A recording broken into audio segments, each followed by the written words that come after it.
Everybody, welcome back with the Plapper. Platypus is the name, and today we are talking about the best character of each rarity. Now, of course, this is in my opinion. You are free to disagree, but just know that objectively, you're wrong, and I'm right, because I have the microphone right now. So, we're going to jump right into it without much delay. We're going to start with the lowest rarity and move our way up. And you're going to see a pattern here in terms of what I've invested into and what I haven't invested into.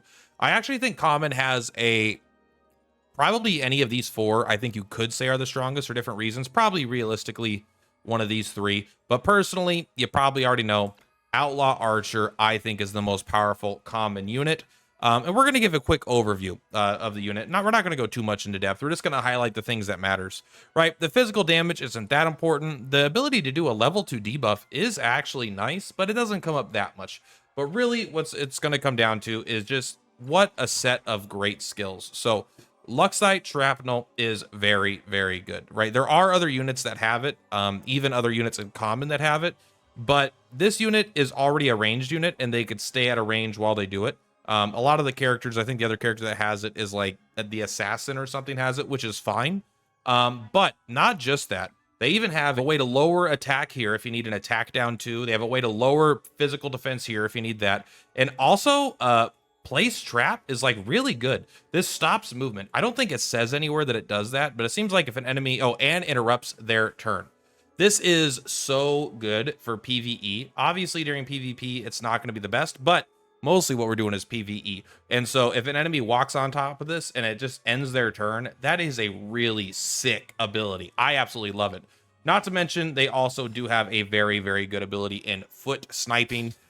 It's not unique, but it is powerful, and it has a long range at 4. So a range of 4, able to do decent damage and inflict move down 2. So this is going to take some, normal footmen, make it so they can only move 1 tile. If they're on fire and it takes 1.5 tiles to move through the fire, they actually can't move at all. It even takes assassins with 5 movement, right? Moves them down to 3, and then you suddenly have fire or ice, and they're only moving 1 or 2 tiles. Or, it just allows him to range people, right? Because if he's here and they're here, and he moves their movement by 2, they go boom, boom. If they only have 2 movement, they still can't reach him with a melee attack. So 3 movement characters will get 1 square, 4 movement characters will get 2 squares. So it's only 5 movement characters that would actually be able to get close enough. It's a really good ability, combined with just percent-based damage, with being able to interrupt their attacks. And honestly, I actually like being able to inflict vulnerable if you ever survive a hit. Overall, Outlaw Archer is an incredibly good unit, and I highly recommend you are leveling them up, especially for doing tower, as they are one of the best tower units in the game, honestly. Even has a pretty sick-ass haircut. It doesn't look intentional, but they got there. All right. This one's probably going to be the least controversial, I would say. Out of all I think when you get to gold and legend, and I only pick one unit, if it's not the unit you want to see, you're probably going to think, what the heck's he thinking? But I think pretty much everyone in the silver category is going to agree that it's PayPal Ice Priest. So why is this unit so good? It actually is not at all due to the trait. Magic attack 15% is nice. This guy can actually do some damage. Granting physical defense up 2 to 2 random allies within 2 tiles for 2 turns. Kind of a fun ability to read. That is actually pretty nice, but that's like not at all why you bring him. You bring him for a couple main reasons. One, Ice Cone. Now, Ice Cone is not unique to him. The Darklight Ice Priest also has Ice Cone, but it's an incredibly powerful ability. The better ability here that no one else has is Icy Blast. This is a 75% damage AoE that pushes 3 targets 2 tiles, and it inflicts speed down and move down. This ability is absolutely sick. And honestly, Ice Cone is like incredibly sick as well.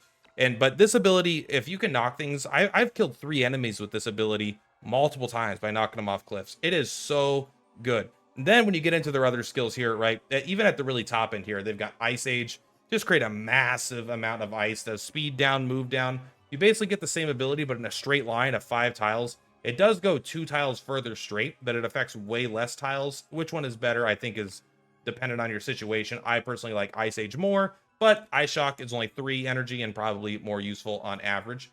They do have a lot of defensive capabilities. And honestly, I would take Ice Lance over the shield probably. This gives everyone physical defense too, and you can't be debuffed, but Ice Lance is pretty good at a range 2 with a speed and a movement down. But the main reason why this character is just so much better than Darklight Ice Priest, even though Darklight Ice Priest is really good, And it has some very unique situations where they're good, but they're frequently not better because the best ability is usually going to be Ice Cone, and we have a 130 speed, and our PayPal Ice Priest here has a 270 speed, making this the fastest character in the game with an incredible amount of utility, even a decent amount of damage, and just a unit, right? Support, some offense, great AoE. Everything they do hits multiple targets. And control, just absolutely a powerhouse. You should be using PayPal Ice Priest in pretty much most content they're going to be good in. Not literally every fight, but this is a pretty safe character just to have. Now, as we get into the epic units, I think a lot of people are going to say Suppression. I think a lot of people are going to say Abyss, maybe Lightning, maybe Flame Sorceress, maybe Angel, Divine Grace. I mean, there's so many good units. Lash. I think these are all good units and all very good. But for me, you probably already know, it is Nightingale. I love Nightingale. This is probably one of my favorite units in the entire game. And I honestly think that this passive is getting stronger and stronger the more I've played. So AoE damage taken decreased by 20%. I'll admit that part I'm not super interested in. It's fine. It's cool. It's there, but I don't regularly recognize it. But if there's another ally within 6 tiles at my level, I'm only level 3. If they're dying, you increase your movement by 2. So you get to move really far. You get to move at the speed of a Seeker, and you get 150 speed, bringing your speed up to almost the fastest in the game. I think not quite the fastest. I think at level 5 it actually you do become the fastest character. Yeah, you get 278, and then at the start of your turn you also get the cooldowns of all your skills decreased by 1, but you do need to have an ally dying for that to happen. But still, once an ally is dying, this thing kicks ass. Suddenly you could use all your abilities all the time. You're moving around a lot, and suddenly you'll like skip a bunch of turns, like randomly, like, why is Nightingale going? It's like, oh yeah, because there's a character that was next to a barrel and they didn't die, but they're now in the dying state, and now she's just super fast. Now, as far as the worst thing about her is her signature ability. It's First Aid, heals 80% at a range of 0 to 1, so she could target herself, but this ability is pretty bad, especially for 2 energy. If this was free, I would still think it's pretty bad. But it's like, it's whatever. But the rest of these abilities, oh boy. Everything else on her kit is so good. I mean, you could even take some of her healing stuff if you want. I don't personally like him, but regenerates pretty good. But Weapon Eroder deals 30% of the target's maximum HP and inflicts attack down 2 for 2 turns. Meaning, right, they get physical and magic attack down by 20%. This is so good for just dealing a big ass chunk of damage and debuffing the enemy with the 2, or I guess this is like the one of the best debuffs you can get. It doesn't make you deal more damage, but it does keep your team alive longer. When they're dealing 20% less damage, that is huge. I mean, it's slightly different. It's 20% physical and magic attack stat, but still, they're doing less damage. You hit them for a big chunk. Tranquilizer. This ability has been so good. There are other characters that can inflict sleep at like a range and stuff like that. But this is a 1-to-1, so you know it has to be an adjacent tile. Although I always consider that 2 tiles. Then wouldn't that be 2? 1, 2. I guess it just means an adjacent tile basically. But it's instant speed. Instant speed is so good. That means you get to use this and then use another ability. You get to target a person that's like out by themselves, and then you get to use a Weapon Eroder on a higher priority target. The reaction is whatever. It's not that important. Painkiller is pretty good, right? It gives damage reduction 3 to a target. It's instant, does HP regeneration, gives them regeneration. It's cool. I'm not like super into it, but Burning Grenade, oh man, this is like Barrel's Firewall at home, but there are times that it's better. When you're in high tower, the percent base damage is frequently higher than what Barrel can do with her normal attack. And this actually, so Barrel's wall goes 5 tiles, right? 1, 2, 3, 4, 5. But this goes actually 3, 6, 9 tiles. So this has just 4 more fire tiles in general. This is way better if you're stopping an enemy from walking towards you a lot of the time. Now, you can get Barrel's Firewall so they're forced to walk down all the tiles. It's true. Like, you could set it up in specific maps.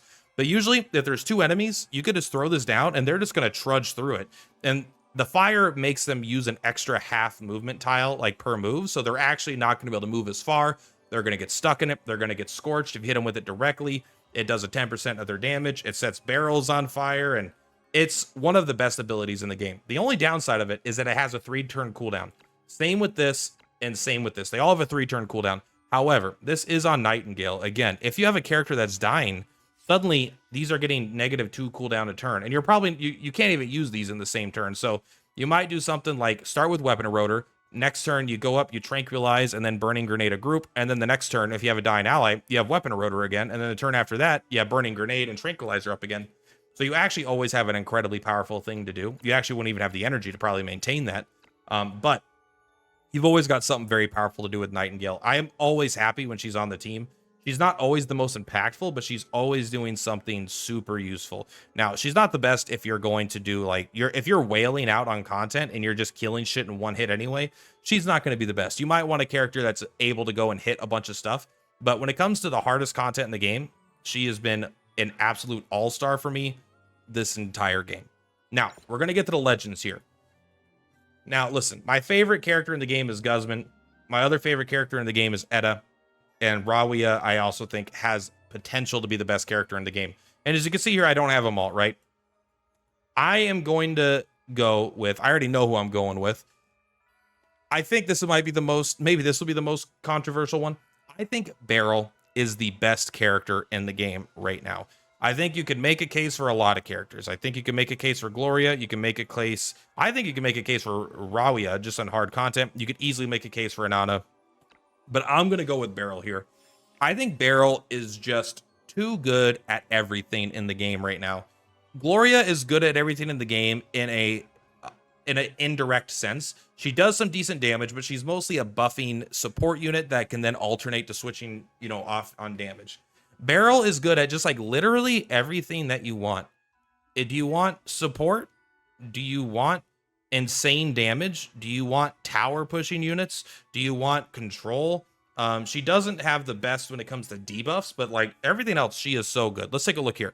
She gets a bonus to her magic attack. She has a 70% chance to gain 1 random level 2 buff, which lasts for 3 turns. She additionally recovers 1 energy. I actually don't remember. I think this energy happens all the time.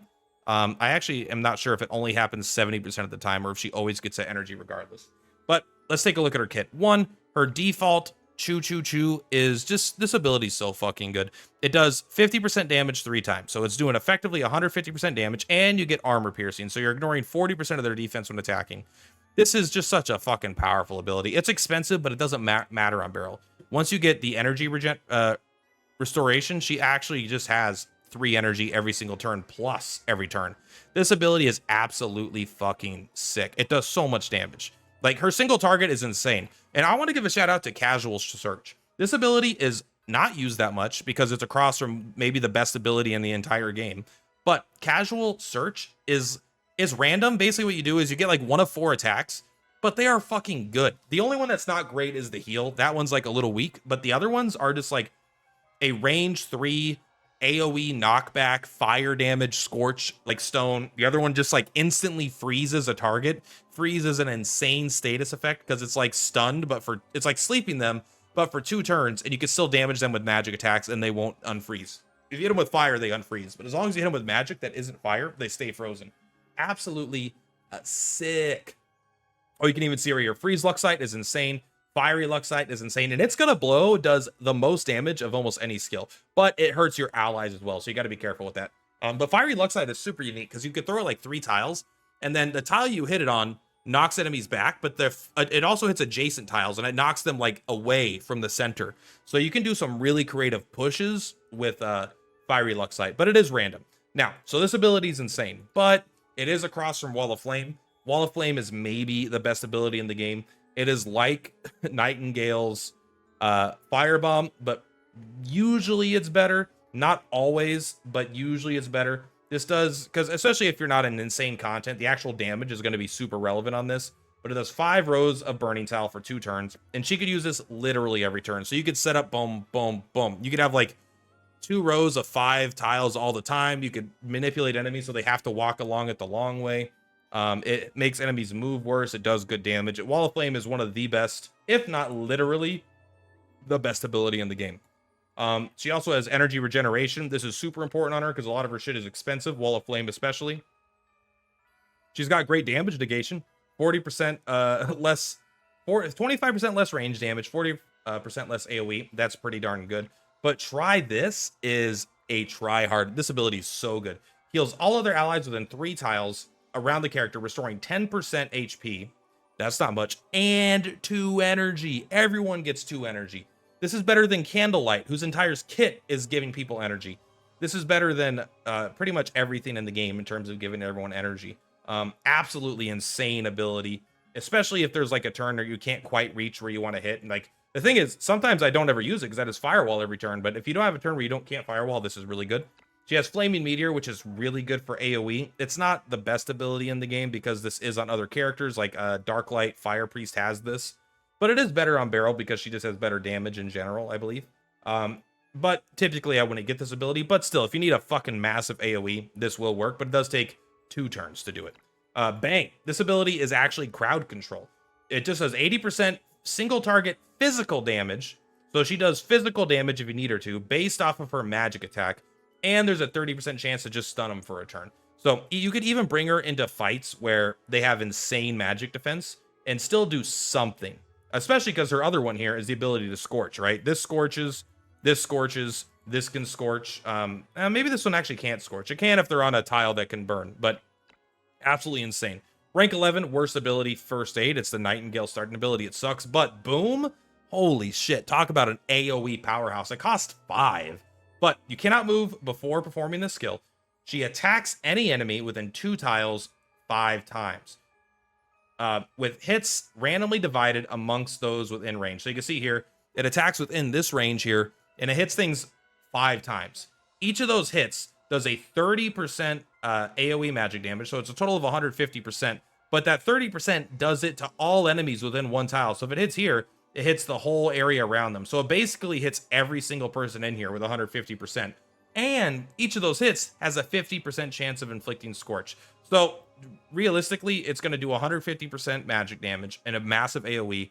And also, most enemies are going to lose between 20 and 30% of their HP immediately because you're going to Scorch them. And then they're going to, maybe it's 10 to 20% because you'll reapply Scorch and that'll burn them. And then at the start of their turn, right, they'll move, and if their turn ends, they'll lose another 10% to Scorch. So absolutely a fucking incredible. It's expensive, but incredible AoE, incredible single target, incredible support, incredible self-sustain, incredible flexibility in terms of that there. Honestly, I think Beryl is just probably the strongest unit in the game right now. And I'm interested to see what you guys think. Do you think I'm off on any of these? Do you think I'm right on any of these? I want to hear what you have to say. Anyway, much love. Purplatypus is Purplatypus. I'll see you in the next one. Yeah, also, if you're still here, why not try like, comment, subscribing, and all that jazz, you know? It helps me out. My YouTube channel is growing, but I could always use more subscribers, more views, and that stuff. Anyway, peace out. See you on the flip-flops. Bye! Platypus on the rise, watch the views go.